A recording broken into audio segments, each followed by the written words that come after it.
മുഹുരഹോ രസികാ ഭുവി ഭാവുകാഃ. നാരായണം നമസ്കൃത്യം നരം ചൈവ നരോത്തമം ദേവീം സരസ്വതീം വ്യാസം തതോ ജയമുദീരയേത്. നഷ്ടപ്രായേഷു ഭദ്രേഷു നിത്യം ഭാഗവത സേവയാ ഭഗവതി ഉത്തമശ്ലോകേ ഭക്തിർഭവതി നൈഷ്ഠികീം. കൃഷ്ണായ വാസുദേവായ ദേവകീനന്ദനായ ച നന്ദഗോപകുമാരായ ഗോവിന്ദായ നമോ നമഃ. ഹരേ കൃഷ്ണ. ശ്രീമദ് ഭാഗവതം തൃതീയ സ്കന്ധം അധ്യായം 29. ഭക്തിയുത സേവനം കപില ഭഗവാന്റെ വിശദീ. ശ്ലോകം 33 മുതൽ വായിക്കാം. തസ്മാത് മയ്യർപ്പിതാശേഷ ക്രിയാർത്ഥാത്മാ നിരന്തരഃ മയ്യർപ്പിതാത്മനാ പുംസോ മയി സന്നിധകർമ്മണഃ ന പശ്യാമി പരം ഭൂതം അകർത്തും സമദർശനാത്. മനസ്സൈതാനി ഭൂതാനി പ്രണമേദ്ഭൂമാനയൻ ഈശ്വരോ ജീവകലയാ പ്രവിഷ്ടോ ഭഗവാനിതി. ഭക്തിയോഗശ്ച യോഗശ്ച മയാ മാനവീയുദീരിതഃ യയോരേകതരേണൈവ പുരുഷാ പുരുഷം വ്രജേത്.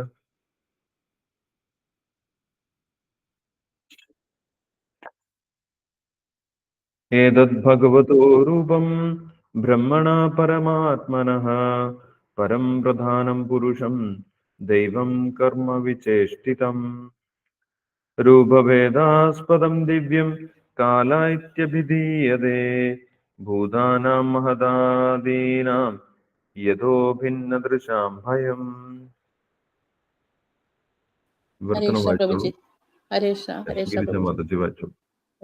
നമോ ഭഗവതേ വാസുദേവായ.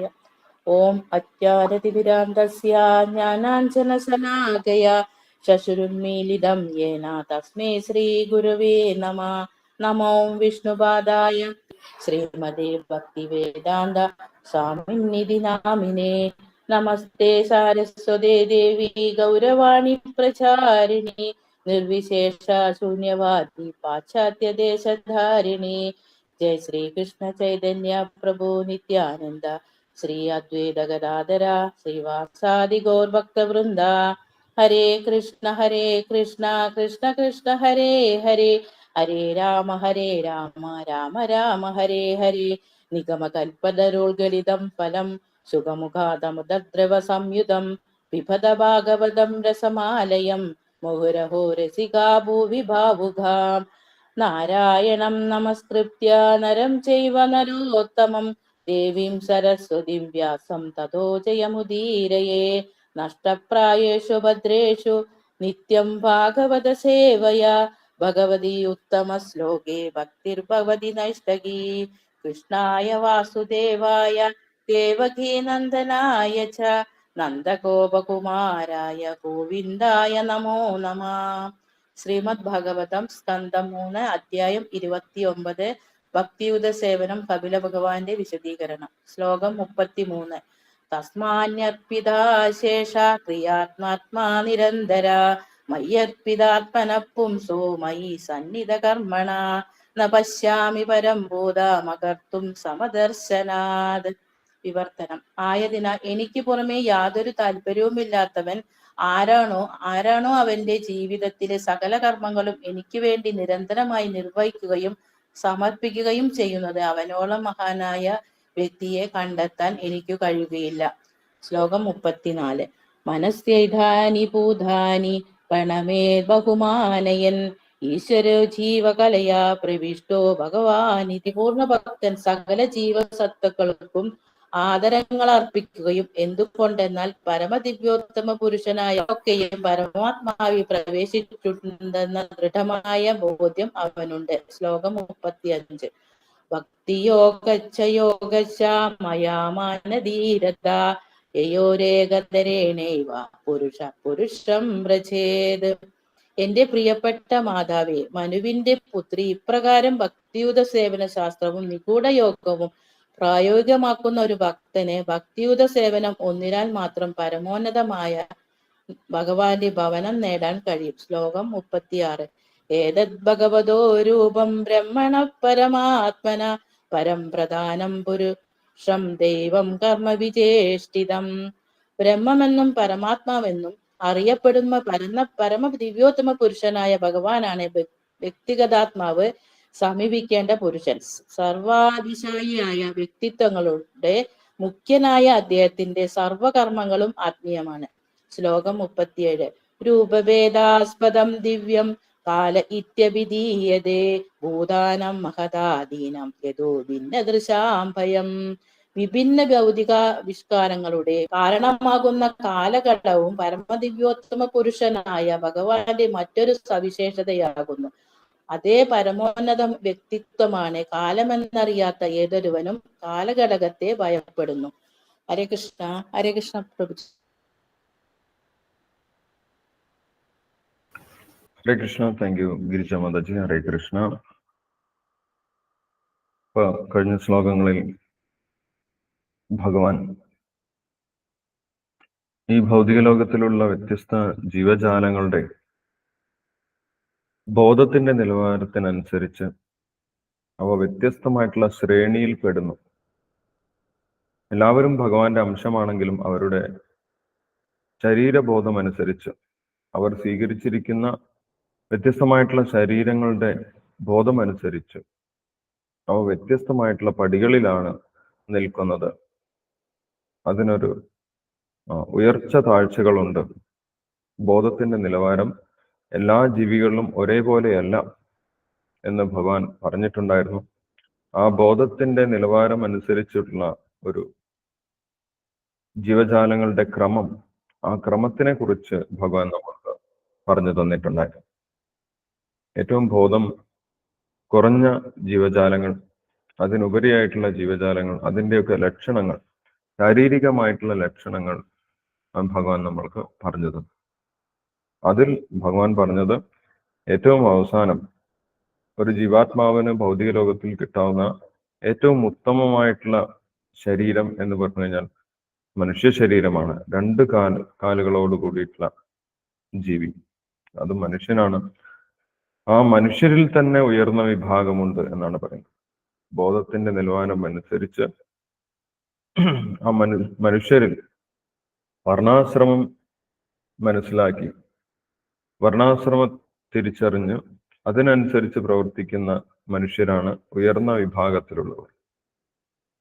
അതിൽ തന്നെ ബ്രാഹ്മണ സ്വഭാവമുള്ള മനുഷ്യനാണ് ഏറ്റവും ഉന്നതനായിട്ടുള്ള മനുഷ്യൻ എന്ന് ഭഗവാൻ പറഞ്ഞിട്ടുണ്ടായി. ശമാധമ തിദിക്ഷ തപ ശൗചം ആർജവം ജ്ഞാനം വിജ്ഞാനം ആസ്തിക്യം ബ്രഹ്മകർമ്മ സ്വഭാവച്ച. ആ ബ്രാഹ്മണന്റെ സ്വഭാവങ്ങൾ കാണിക്കുന്ന വ്യക്തി, അവർ ഏത് രാജ്യത്തുള്ളവരായാലും ഏത് വിഭാഗത്തിൽ ജനിച്ചവരായാലും ഈ സ്വഭാവങ്ങൾ കാണിക്കുന്ന വ്യക്തി ഏറ്റവും ഉന്നതനായിട്ടുള്ള മനുഷ്യനായിട്ട് മനസ്സിലാക്കണം എന്ന് ഭഗവാൻ പറഞ്ഞിട്ടുണ്ടായിരുന്നു. ആ ബ്രാഹ്മണ സ്വഭാവമുള്ള മനുഷ്യരിൽ തന്നെ വേദങ്ങൾ പഠിച്ചിട്ടുള്ള വ്യക്തിയാണ് കൂടുതൽ ഉയർന്ന നിലവാരത്തിലുള്ളവൻ എന്ന് ഭഗവാൻ പറഞ്ഞിട്ടുണ്ടായിരുന്നു. വേദങ്ങൾ പഠിച്ചവരിൽ തന്നെ വേദത്തിന്റെ ഉദ്ദേശം മനസ്സിലാക്കിയിട്ടുള്ള വ്യക്തികൾ, വേദത്തിന്റെ ഉദ്ദേശം ഭഗവാനെ മനസ്സിലാക്കുക എന്നുള്ളതാണ്. വേദൈശ്ച സർവേ അഹമേവ വേദ്യോ. എല്ലാ വേദങ്ങളും പഠിക്കുന്നതിന്റെ ഉദ്ദേശം എന്താണ്? പരമപുരുഷനായിട്ടുള്ള ഭഗവാനെ മനസ്സിലാക്കുക, ഭഗവാനും ഞാനുമായിട്ടുള്ള ബന്ധം മനസ്സിലാക്കുക, ആ ഭഗവാനെ ആരാധിക്കുക. ഇതാണ് വേദ പഠനത്തിന്റെ ഉദ്ദേശം. ആ വേദപഠനത്തിന്റെ ഉദ്ദേശം മനസ്സിലാക്കിയ വ്യക്തി കൂടുതൽ ഉയർന്നവനായിട്ടും ആ വേദനിർദ്ദേശങ്ങൾ പ്രചരിപ്പിക്കുന്ന വ്യക്തി, മറ്റുള്ളവരുടെ സംശയങ്ങളൊക്കെ തീർത്ത് വേദനിർദ്ദേശങ്ങൾ, ഭഗവാന്റെ നിർദ്ദേശങ്ങൾ പ്രചരിപ്പിക്കുന്ന വ്യക്തി അതിൽ കൂടുതൽ ഉയർന്നവനായിട്ടും അത് ജീവിതത്തിൽ പാലിക്കുന്ന വ്യക്തി ഉത്തമനായിട്ടും ഭഗവാൻ പറഞ്ഞിട്ടുണ്ടായിരുന്നു. അത് ജീവിതത്തിൽ പാലിച്ച് മുക്തി നേടിയ വ്യക്തി ഏറ്റവും ഉന്നതനായിട്ട് ഭഗവാൻ പറഞ്ഞു. അതിലും ഉയർന്നവനാണ്, ആ മുക്തന്മാരിൽ ഏറ്റവും ഉയർന്ന വ്യക്തിയാണ് നിരന്തരമായിട്ട് ഭഗവാന്റെ സേവനം ചെയ്യുന്ന, ഭഗവാന് ഭക്തി ചെയ്യുന്ന വ്യക്തി എന്ന് കഴിഞ്ഞ ശ്ലോകങ്ങളിൽ നിന്ന് നമ്മൾ മനസ്സിലാക്കി. അപ്പൊ ആ കാര്യം ഭഗവാൻ ഇവിടെ ഉറപ്പിച്ചു പറയുകയാണ്. മനുഷ്യ സമൂഹത്തിൽ കാണാൻ സാധിക്കുന്ന ഏറ്റവും ഉന്നതമായിട്ടുള്ള ബോധത്തിന്റെ നിലവാരം, ഏറ്റവും ഉന്നതമായിട്ടുള്ള ബോധം ആർക്കാണുള്ളത്? ഭഗവാനെ മനസ്സിലാക്കി ഒരുപാട് ജന്മങ്ങളിലൂടെ, ബഹുനാം ജന്മനാം, ഒരുപാട് ജന്മങ്ങളിലൂടെ ജ്ഞാനമാർജിച്ച് പരമപുരുഷനായിട്ടുള്ള ഭഗവാൻ ശ്രീകൃഷ്ണനെ മനസ്സിലാക്കി വാസുദേവ സർവമിതി, ആ ഭഗവാന് സമർപ്പിച്ച് മാം പ്രപദ്യത, ആ ഭഗവാന് സമർപ്പിച്ച് ഭഗവാന് നിരന്തരമായിട്ടുള്ള ഭക്തിയുത സേവനം ചെയ്യുന്ന, അവ്യഭിചാരണ ഭക്തി, നിരന്തരമായിട്ടുള്ള ഭക്തി ചെയ്യുന്ന വ്യക്തിയാണ് മനുഷ്യ സമൂഹത്തിലെ ഏറ്റവും ഉയർന്ന നിലവാരത്തിലുള്ള ബോധം ഉൾക്കൊണ്ടിരിക്കുന്നത് എന്ന് ഭഗവാൻ ഇവിടെ പറയുന്നു. ഇപ്പൊ പരമപുരുഷനായിട്ടുള്ള ഭഗവാനെ മനസ്സിലാക്കി ആ ഭഗവാനെ നിരന്തരം സേവിക്കുന്ന, തസ്മാത് മയ്യർപ്പിതാശേഷ ക്രിയാർത്ഥാത്മാ നിരന്തരം, ഭൗതികമായിട്ടുള്ള താല്പര്യങ്ങളൊക്കെ ഉപേക്ഷിച്ച്, അതാണ് ഇവിടെ പറഞ്ഞത്, അശേഷക്രിയാർത്ഥാത്മ, യാതൊരു താല്പര്യവും ഇല്ലാതെ, മറ്റ് താല്പര്യമൊന്നുമില്ലാതെ ഭഗവാന്റെ ഇംഗിതം മനസ്സിലാക്കി, ഭഗവാന്റെ ഇഷ്ടം മനസ്സിലാക്കി ഭഗവാനെ സേവിക്കുന്ന ഭക്തനാണ്, നിരന്തരമായിട്ട് ഭഗവാനെ സേവിക്കുന്ന ഭക്തനാണ് ഏറ്റവും ഉന്നതനായിട്ടുള്ള വ്യക്തി. ന പശ്യാമി പരംഭൂതം, അതിനേക്കാൾ ഉയർന്ന ഒരു വ്യക്തിയെ ഞാൻ കാണുന്നില്ല എന്ന് ഭഗവാൻ പ്രഖ്യാപിക്കും. അങ്ങനെയുള്ള ഒരു ഭക്തനേക്കാൾ ഉയർന്ന ഒരു വ്യക്തിയെ ഭഗവാൻ കാണുന്നില്ല എന്ന് ഭഗവാൻ പറയും. ഇതില് വ്യത്യസ്തമായിട്ടുള്ള വാക്കുകൾ ഭഗവാൻ പറയുന്നുണ്ട്. തസ്മാത് മയ്യർപ്പിത ആശേഷ ക്രിയാർത്ഥാത്മ, ഭഗവാന് സമർപ്പിച്ച് നിരന്തരമായിട്ട്, ഏതെങ്കിലും സമയത്ത് മാത്രമല്ല, നിരന്തരമായിട്ട് ഭഗവാന്റെ സേവനം ചെയ്യുന്ന, അകർമ്മണ, സന്നിധ അകർമ്മണ എന്ന് പറയുന്നുണ്ട്. അകർമ്മണ എന്ന വാക്കിന്റെ അർത്ഥം വിശദീകരിക്കുന്നുണ്ട് ശ്രീല പ്രഭുപാദർ. ഭൗതികമായിട്ടുള്ള കർമ്മങ്ങളിൽ താല്പര്യമില്ലാതെ, ഭൗതികമായിട്ടുള്ള ആകർഷണങ്ങൾ എല്ലാം ഒഴിഞ്ഞ് ഭഗവാന്റെ സേവനം ചെയ്യുന്ന വ്യക്തി. ന പശ്യാമി പരംഭൂതം അകർത്തും സമദർശന. എങ്ങനെയാണ് ഭക്തിയുത സേവനം ചെയ്യുന്നത്? സമദർശനം എന്നുള്ള വാക്കിന്റെ അർത്ഥവും ശീലപ്രഭാതർ വിശദീകരിക്കുന്നുണ്ട്. ഭഗവാന്റെ ആഗ്രഹങ്ങൾക്ക് അനുസരിച്ച് പ്രവർത്തിക്കുന്ന വ്യക്തി, അങ്ങനെയുള്ള വ്യക്തിയാണ് സമദർശന എന്ന് പറയുന്നത്. ഭഗവാന്റെ ആഗ്രഹവും ഭക്തന്റെ ആഗ്രഹവും വ്യത്യസ്തമല്ല. എന്താണോ ഭഗവാൻ ഉദ്ദേശിക്കുന്നത് അതിനനുസരിച്ച് തന്നെ പ്രവർത്തിക്കുന്ന ഭക്തനെയാണ് സമദർശന എന്നിവിടെ വിളിച്ചിട്ടുള്ളത്. ഇതുവരെ നമ്മൾ നേരത്തെ നമ്മൾ മനസ്സിലാക്കി, ഭഗവാൻ പറഞ്ഞിട്ടുണ്ടായിരുന്നു സത്വരജസ്തമോ ഗുണത്തിലുള്ള ഭക്തന്മാരെ കുറിച്ച്. അവരെ 3 പേരെ പറയുന്ന സമയത്തും ഭഗവാൻ ഭിന്നദൃക് അല്ലെങ്കിൽ പൃഥക് ഭാവം എന്ന് പറഞ്ഞിട്ടുണ്ടായിരുന്നു. കാരണം എന്താണ്? അവർക്ക് ഭഗവാന്റെ ആഗ്രഹം എന്താണെന്ന് അറിയുന്നില്ല. ഭഗവാന്റെ ആഗ്രഹം അറിയാതെയാണ് അവർ പ്രവർത്തിക്കുന്നത്. അതുകൊണ്ടാണ് അവർ ഗുണങ്ങളാൽ ബാധിതരാകുന്നത്. ഇവിടെ പറയുന്നത് സമദർശന. എന്താണോ ഭഗവാന്റെ ആഗ്രഹം, എന്താണോ ഭഗവാന് വേണ്ടത്, ആ സേവനം ചെയ്തു കൊടുക്കുന്ന വ്യക്തി, ആ വ്യക്തിയാണ് ഏറ്റവും ഉന്നത നിലവാരത്തിലുള്ള ഭക്തൻ എന്നിവിടെ പറഞ്ഞിരിക്കുന്നത്. അപ്പൊ അതാണ് യഥാർത്ഥത്തിൽ ഭക്തി. ഭഗവാന്റെ ആഗ്രഹം അനുസരിച്ച് ഭഗവാനെ സേവിക്കുന്നതിനെയാണ് ഭക്തി എന്ന് പറയുന്നത്. ഋഷികേശ സേവനം ഭക്തി രുച്യത. ഭക്തി എന്ന് പറഞ്ഞു കഴിഞ്ഞാൽ സേവനമാണ്. എന്താണോ ഭഗവാന്റെ ആഗ്രഹം അത് ചെയ്തു കൊടുക്കുക എന്നുള്ളതാണ് ഭക്തിയുടെ ഉദ്ദേശം. മറ്റുള്ളത് ആരാധനയാണ്. ആരാധനയും ഭക്തിയും തമ്മിൽ വ്യത്യാസമാണ്, അല്ലെ? ശിലപ്രഭാതർ പറയുന്നുണ്ട്, വർഷിപ്പും സർവീസും തമ്മിൽ വ്യത്യാസമാണ്. ആരാധന എന്ന് പറയുന്നത് നമ്മൾ സാധാരണ ചെയ്യുന്നത് ആരാധനയാണ്, അല്ലെ? ഭഗവാന്റെ നിർദ്ദേശം അനുസരിച്ചല്ലാതെ നമ്മൾ ചെയ്യുന്നതൊക്കെ എന്താണ്? ആരാധനകളാണ്. ആരാധനയുടെ ഉദ്ദേശം എന്താണ്? ആരാധനയ്ക്ക് ഭൗതികമായിട്ട് എന്തെങ്കിലും ഉദ്ദേശമുണ്ടാകും. ഭഗവാനെ ഞാൻ കാണാൻ പോകുന്നു, ആരാധിക്കുന്നു, അതിനൊക്കെ നമ്മൾക്ക് ഭൗതികമായിട്ടുള്ള ഒരു ആഗ്രഹമുണ്ടാകും, ഉദ്ദേശമുണ്ടാകും. പക്ഷെ ഭഗവാനെ സേവിക്കുന്നത് വ്യത്യസ്തമാണ്. ഭഗവാനെ സേവിക്കണമെങ്കിൽ എന്ത് വേണം? ഭഗവാന്റെ ഉദ്ദേശം അറിയണം. എന്താണ് ഭഗവാൻ ആഗ്രഹിക്കുന്നത്, എന്നിൽ നിന്ന് ഞാൻ എന്ത് ചെയ്യണമെന്നാണ് ഭഗവാൻ ആഗ്രഹിക്കുന്നത് എന്ന് ചിന്തിച്ച് ആ ഭഗവാന്റെ നിർദ്ദേശം അനുസരിച്ച് പ്രവർത്തിക്കുന്നതിനാണ് ഭക്തി എന്ന് പറയുന്നത്. ഭഗവാന്റെ നിർദ്ദേശം അനുസരിച്ചല്ലാതെ സ്വന്തം ഇഷ്ടപ്രകാരം നമ്മൾ ചെയ്യുന്ന ആരാധനകളൊക്കെ അത് ആരാധന എന്നുള്ള നിലവാരത്തിലാണ് വരുന്നത്. അത് ഭക്തി എന്നുള്ള നിലവാരത്തിൽ വരുന്നില്ല. അതുകൊണ്ടാണ് ഇവിടെ സമദർശന എന്ന് ഭഗവാൻ എടുത്ത് പറഞ്ഞിട്ടുള്ളത്. ഭഗവാന്റെ ആഗ്രഹം മനസ്സിലാക്കി അതിനനുസരിച്ച് പ്രവർത്തിക്കും. ഇപ്പൊ കലിയുഗത്തിലും ഭഗവാൻ അവതരിച്ച് ഭഗവാന്റെ ആഗ്രഹങ്ങളും നിർദ്ദേശങ്ങളൊക്കെ തന്നിട്ടുണ്ട് അല്ലെ. ഭഗവാന്റെ ഒരു ആഗ്രഹം ഭഗവാൻ പറഞ്ഞിട്ടുണ്ട്, അല്ലെങ്കിൽ ഭഗവാൻ പ്രവചിച്ചിട്ടുണ്ട്. പൃഥ്വിധേ അച്ചേ നഗരാതിഗ്രാമ സർവത്ര പ്രചാര ഹൈബേം നാമം. ഭൂമിയില് നഗരങ്ങളിലും ഗ്രാമങ്ങളിലും ഒക്കെ ഭഗവാന്റെ നാമം പ്രചരിപ്പിക്കണം എന്നത് ഭഗവാന്റെ ഒരു ഉദ്ദേശമാണ്. അതിനനുസരിച്ച് പ്രവർത്തിക്കുന്ന ഭക്തന്മാര് സമദർശനമാണ്. ഭഗവാന്റെ ആഗ്രഹം എന്താണ്? ഭൂമിയിൽ മുഴുവൻ ഭഗവാന്റെ നാമം പ്രചരിപ്പിക്കണം. യാരെ ദേഖോ താരെ കഹോ കൃഷ്ണോപദേശ. ആരെ കണ്ടു കഴിഞ്ഞാലും ഭഗവാന്റെ ഭഗവത്ഗീതയിലെ നിർദ്ദേശങ്ങൾ പറഞ്ഞു കൊടുക്കണം. അതും ഭഗവാന്റെ നിർദ്ദേശമാണ്. അപ്പൊ ഭഗവാന്റെ നിർദ്ദേശം അനുസരിച്ച് പ്രവർത്തിച്ചു കഴിഞ്ഞാൽ എല്ലാവർക്കും എന്തായി മാറാൻ സാധിക്കും? സമദർശന ഭക്തന്മാരായിട്ട് മാറാൻ സാധിക്കും. അപ്പൊ അങ്ങനെയുള്ള ഒരു വ്യക്തിയാണ് ഏറ്റവും ഉന്നതനായിട്ടുള്ള വ്യക്തി എന്ന് ഭഗവാൻ പറയുന്നു. അങ്ങനെയുള്ള ഒരു വ്യക്തി എല്ലാവരെയും ബഹുമാനിക്കും എന്നാണ് 34-ാമത്തെ ശ്ലോകത്തിൽ പറയുന്നത്. കാരണം എന്താണ്? എല്ലാവരുടെയും ഹൃദയത്തിൽ ഭഗവാൻ ഇരിക്കുന്നുണ്ട്. നമ്മളോട് എതിർക്കുന്ന വ്യക്തികളുടെ ഹൃദയത്തിൽ പോലും സുഹൃത് ഭാവത്തിൽ, അവരോട് സുഹൃത് ഭാവത്തിൽ ഭഗവാൻ ഇരിക്കുന്നുണ്ട്. അത് യഥാർത്ഥത്തിൽ ബോധ്യപ്പെട്ടു കഴിഞ്ഞാൽ പിന്നെ ആർക്കും ശത്രുക്കളൊന്നും ഉണ്ടാവില്ല. അവര് എല്ലാവരോടും സൗഹൃദ ഭാവത്തിൽ പെരുമാറുമെന്നാണ് പറയുന്നത്. എല്ലാവർക്കും ബഹുമാനം നൽകാൻ അവർക്ക് സാധിക്കും. കാരണം എന്താണ്? എല്ലാവരുടെയും ഹൃദയത്തിൽ ഭഗവാൻ ഇരിക്കുന്നുണ്ട് എന്നവർക്ക് തിയററ്റിക്കൽ അല്ല, യഥാർത്ഥത്തിൽ ബോധ്യം വന്നിട്ടുണ്ട്. അങ്ങനെ ബോധ്യം വന്നതുകൊണ്ട് അവരെല്ലാവരെയും ബഹുമാനിക്കുമെന്ന് പറയും. മനസ്സൈതാനി ഭൂതാനി പ്രണമേത് ബഹുമാനയൻ ഈശ്വരോ ജീവകലയാ പ്രവിഷ്ടോ ഭഗവാനിതി. ഈശ്വരൻ എല്ലാ ജീവാത്മാവിന്റെയും കൂടെയും ഏത് ഭാവത്തിൽ? കലയാ, അദ്ദേഹത്തിന്റെ ഒരു കല, അതായത് അദ്ദേഹത്തിന്റെ വിസ്തരണത്തിനാണ് കല എന്ന് പറയുന്നത്. ഭഗവാന്റെ വിസ്തരണമാണ് പരമാത്മാവ്. ആ പരമാത്മാ രൂപത്തിൽ എല്ലാവരുടെയും ഹൃദയത്തിൽ ഭഗവാൻ ഇരിക്കുന്നുണ്ട് എന്ന് മനസ്സിലാക്കി എല്ലാവരെയും ബഹുമാനിക്കാൻ ആ ഭക്തന് സാധിക്കുമെന്നാണ് പറയുന്നത്. 35-ാമത്തെ ശ്ലോകത്തിൽ പറയുന്നു, ഭക്തിയോഗശ്ച യോഗശ്ച മയാ മാനവി ഉദീരിത യയോർ ഏകതരേണൈവ പുരുഷം വ്രജേത്.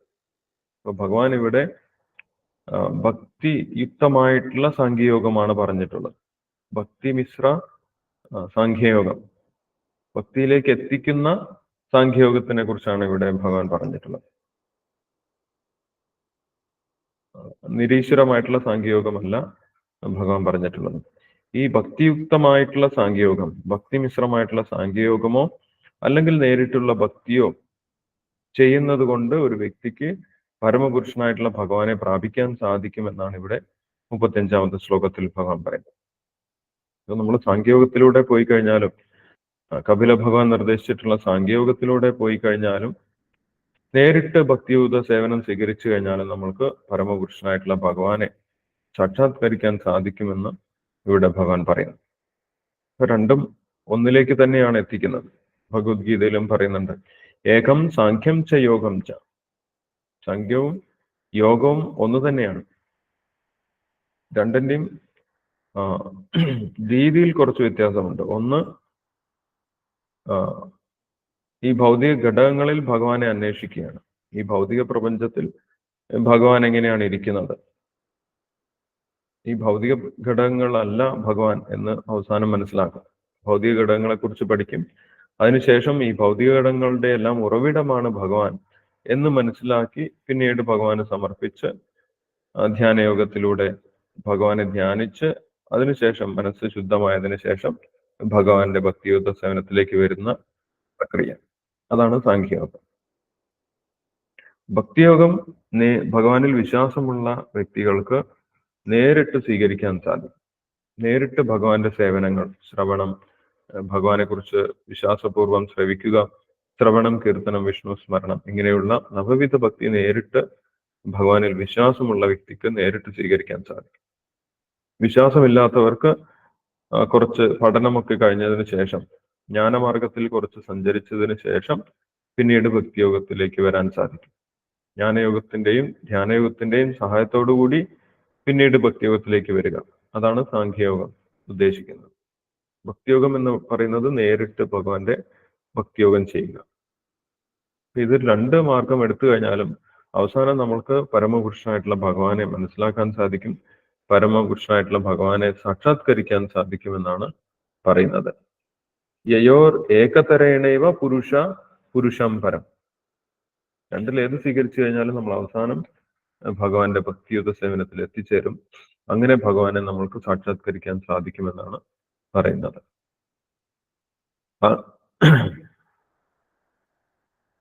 കാരണം എന്താണ്? രണ്ട് യോഗവും, സാഖ്യയോഗമായാലും ഭക്തിയോഗമായാലും പരമപുരുഷനായിട്ടുള്ള ഭഗവാനെ കുറിച്ചാണ് പറയുന്നത് എന്ന് അടുത്ത ശ്ലോകത്തിൽ പറയുന്നു. 36-ാമത്തെ ശ്ലോകത്തില് ഏതത് ഭഗവതോ രൂപം ബ്രഹ്മണ പരമാത്മന പരം പ്രധാനം പുരുഷം ദൈവം കർമ്മ വിചേഷ്ടിതം. രണ്ട് മാർഗത്തിലൂടെ ആയാലും നമ്മൾ മനസ്സിലാക്കേണ്ടത് ആരെയാണ്? പരം പ്രധാനം പുരുഷം. ആ പരമപുരുഷനായിട്ടുള്ള ഭഗവാനെ മനസ്സിലാക്കാൻ വേണ്ടിയിട്ടാണ് എല്ലാ യോഗങ്ങളും ചെയ്യുന്നത്. അതാണ് യോഗത്തിന്റെ യഥാർത്ഥ ഉദ്ദേശം. പരമപുരുഷനായിട്ടുള്ള ഭഗവാനെ മനസ്സിലാക്കുക, ഭഗവാന് ശരണം പ്രാപിക്കുക, ഭഗവാനെ സേവിക്കുക. ഇതാണ് യഥാർത്ഥത്തിൽ എല്ലാ യോഗ പദ്ധതികളുടെയും ഉദ്ദേശം. ഏതത് ഭഗവതോ രൂപം ബ്രഹ്മണ പരമാത്മന. ആ ഭഗവാനെ കുറിച്ചാണ് പറഞ്ഞിട്ടുള്ളത്. ഏതത് ഭഗവതോ രൂപം ബ്രഹ്മണ പരമാത്മന. ആ പരമപുരുഷനായിട്ടുള്ള ഭഗവാനെ മനസ്സിലാക്കണം. എങ്ങനെയുള്ള ഭഗവാനെ? ബ്രഹ്മണ പരമാത്മന. ബ്രഹ്മമായിട്ടിരിക്കുന്നതും പരമാത്മാ രൂപത്തിലിരിക്കുന്നതുമായിട്ടുള്ള ഭഗവാനെ തിരിച്ചറിയാനാണ് രണ്ട് യോഗ പദ്ധതികളും സഹായിക്കുന്നത്, സാഖ്യയോഗമായാലും ഭക്തിയോഗമായാലും.